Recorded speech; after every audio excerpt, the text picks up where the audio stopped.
Hello guys, welcome back to the HardReset.Info channel. Today I'm going to tell you what to do if you have your pattern lock not recognized in your NUBIA Air.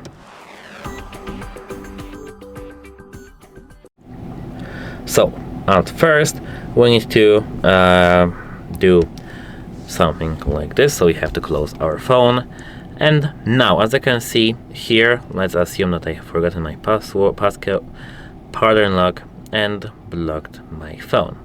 Actually, I do remember that, but let's assume that I didn't. Now I do have my phone locked. And what to do now? As I can see, I do have my phone locked, and there is no other issue. So at first, what I do recommend doing is to contact the brand support for the account recovery options, or visit the authorized service center with a proof of ownership. But of course, this is a paid issue. The first one is where you want to lose your data and pay for that, and the second one is where you pay for that and do it with the data loss. If you want to lose your data, I mean not one, but if you don't care about your data and you don't mind losing them, we can do this ourselves, and you don't have to go to the third-party company. To do so, hold the power button and tap power off and then power off.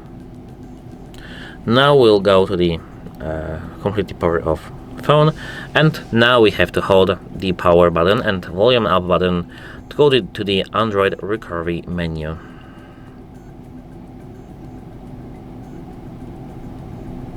Now, as I can see, we're in Android recovery, and we have to click 4 times the volume down button. 1, 2, 3, 4.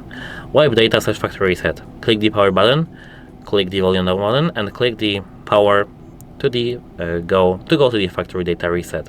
I won't do it because I want my data, but if you do this, you will lose all your data stored on your phone, photos, videos, etc. if you don't have them backed up on your phone. That's why you do backups, by the way. And yeah, and apart from that, remember that Google and Android has something called the Google FRP. There are some bypasses for that, but not the video about it. You have to remember your password to your account, Google account that was logged in previously on this phone, to actually unlock your device after factory reset. Of course, you have to do the setup process back again, but I think that's better than having no access to your phone and paying for the access. And that's it. Hope it helps you, and goodbye, and have a nice day.